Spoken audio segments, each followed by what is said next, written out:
नमस्कार बच्चों। देखिए, स्वागत है आप सभी का व्याकरण जगत में। तो देखिए, हम पाठ 10 हमारा चल रहा है और पाठ 10 के हमने कठिन शब्द, शब्दार्थ और प्रश्न उत्तर और इसकी रीडिंग हम सभी कर चुके हैं।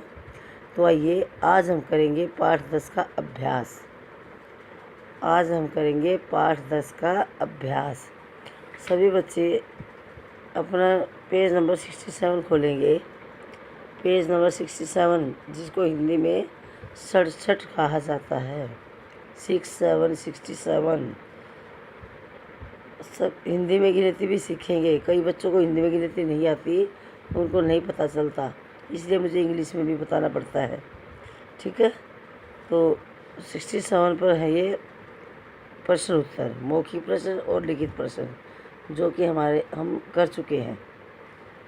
और अब है पेज नंबर 68, पेज नंबर 68 68। ठीक है, अब ये बच्चों देखिए, पहला क्वेश्चन है, कविता की पंक्तियाँ पूरी कीजिए। आप सभी ने कविता पढ़ी है ना, तो ये कविता की लाइनें कुछ आपने उसी में से पूरा करना है।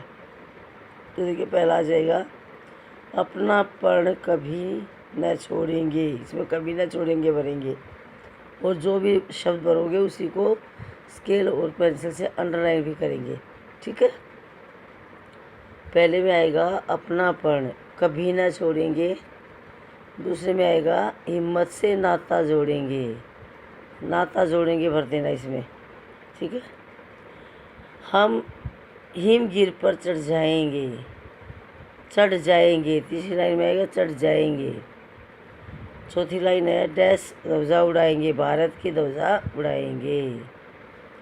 तो इस प्रकार पहली लाइन में आएगा कभी न छोड़ेंगे, दूसरी लाइन में आएगा नाता जोड़ेंगे, तीसरी में आएगा चढ़ जाएंगे, और चौथी में आएगा भारत की। ठीक है, ये हो गया सबका।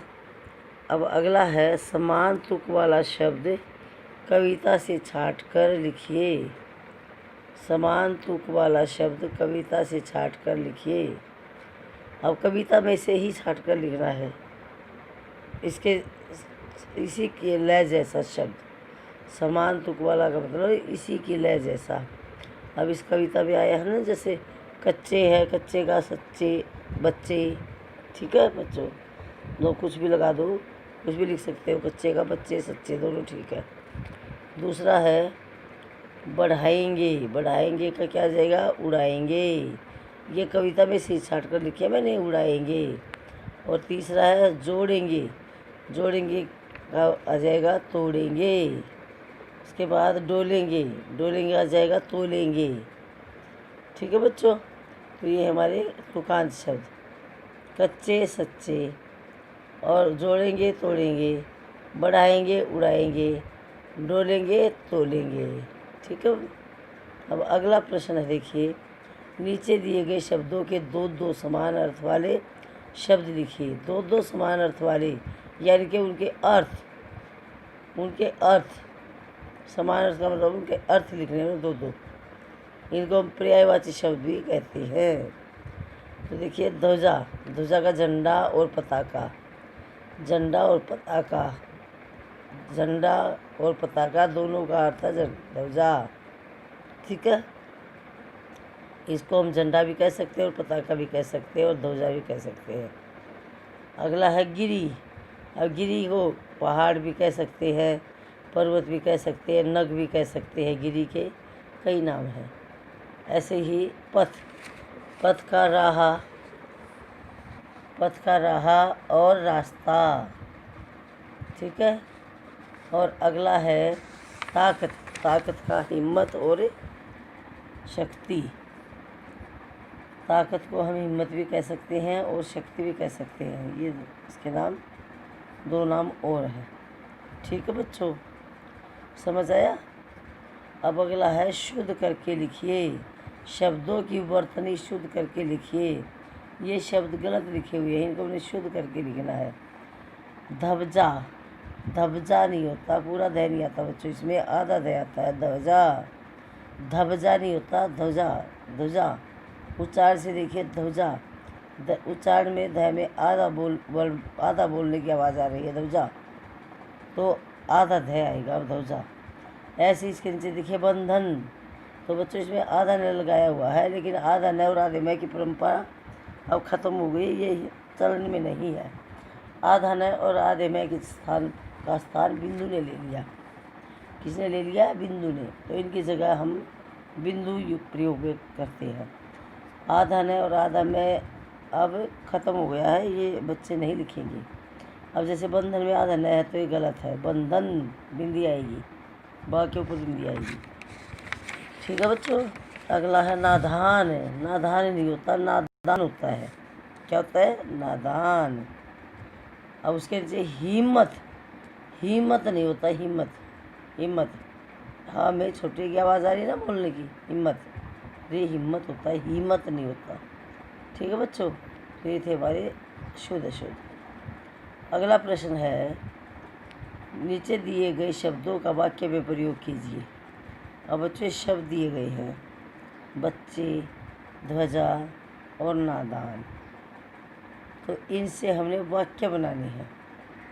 इन शब्दों से हमने वाक्य बनाने हैं। तो ये बच्चे, बच्चे का क्या वाक्य बनेगा? बनाओगे कुछ भी बना सकते हो, ये ज़रूरी नहीं जो मैंने बनाया है वही सही, वही भरोगे, वही लिखोगे। आप अपनी तरफ से बना सकते हैं।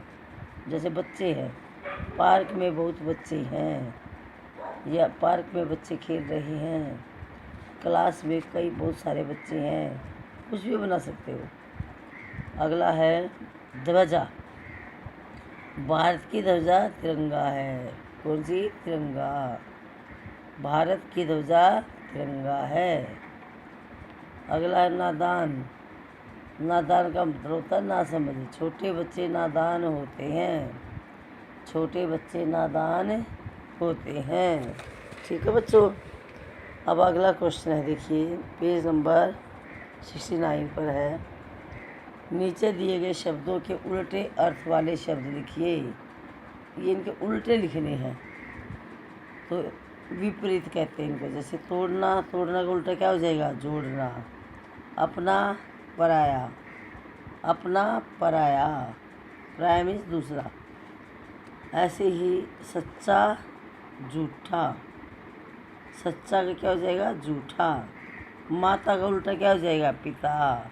माता का पिता विलोम भी बन जाएगा, विलोम भी है और इसका ये उल्टा भी है। माता का उल्टा क्या हो जाएगा? पिता। अब अगला प्रश्न है, देखिए नीचे दिए गए शब्दों की मदद से कविता की रचना कीजिए।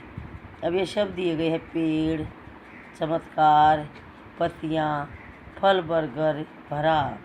तो इन शब्दों की सहायता से जो कविता पंक्तियाँ दी गई हैं, हमने कविता की लाइनें बनानी है, ये शब्द भरकर। ठीक है। अब देखिए पहला, दिख जाए। दिख जाए पेड़ एक ऐसा, तो पहले में आएगा पेड़। दिख जाए पेड़ एक ऐसा, जो भरा हो फल बरगद जैसा। जो भरा हो फल बरगद जैसा, पहले में भरा आएगा, दूसरे में फल बरगद आएगा। तीसरा खाली स्थान है, नोटों की पत्तियाँ हो जिस पर, तीसरे में जाएगा पत्तियाँ। नोटों की पत्तियाँ हो जिस पर, लगा हो चमत्कार जैसा इस पर। तो इन शब्दों को भर के हमने एक कविता की लाइनें, पंक्तियाँ कंप्लीट करनी है, पूरी करनी है। तो पहले खाली स्थान में आ जाएगा पेड़, दूसरे में भरा और फल बरगद, तीसरी लाइन में आएगा पत्तियाँ और चौथे में चमत्कार। ठीक है बच्चों। अब देखिए अगला क्वेश्चन है, सभी बच्चे छोटी छोटी कविताएं याद करके कक्षा में सुनाएंगे। तो आप छोटी छोटी कविता याद करेंगे और कल मैं आपसे सुनूंगी। ठीक है। अगला क्वेश्चन है, अपनी कॉपी में तिरंगे का चित्र बनाइए और उचित रंग भरिए, और अपनी अध्यापिका की मदद से यह भी लिखिए कि झंडे का प्रत्येक रंग आपको क्या प्रेरणा देता है। तो बच्चों देखिए, सभी बच्चे कॉपी में तिरंगे का चित्र ज़रूर बनाएंगे और उसमें रंग भी भरेंगे कि तिरंगे में कौन कौन से रंग होते हैं।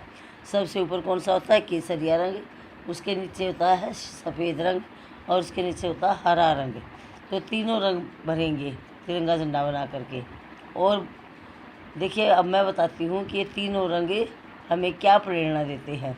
तो तिरंगे में सबसे ऊपर जो केसरिया रंग होता है वह वीरता का सूचक देता है, वीरता का सूचक है। वह हमें वीर बनने की प्रेरणा देता है कि हमें वीर बनना चाहिए, सभी काम वीरता से करने चाहिए, बड़ी वीरता से दुश्मनों का सामना करना चाहिए। बीच में सफ़ेद रंग जो है वो शांति का सूचक है कि अपने देश में शांति बनाए रखें, लड़ाई झगड़ा न करें। तो सफ़ेद रंग शांति का सूचक है। हरा रंग खुशहाली का सूचक है और हरियाली का सूचक है। जब हरियाली होगी तो खुशहाली तो अपने आप ही होगी। खेतों हमारे खेत जो हरे भरे होंगे, फसल अच्छी होगी, चारों तरफ हरा भरा होगा तो खुशहाली भी आएगी। ठीक है बच्चों, तो ये थी हमारी पाठ 10 की एक्सरसाइज। सभी बच्चे अपनी पुस्तक में भरेंगे और इसको लर्न भी करेंगे। धन्यवाद। शुभ दिन।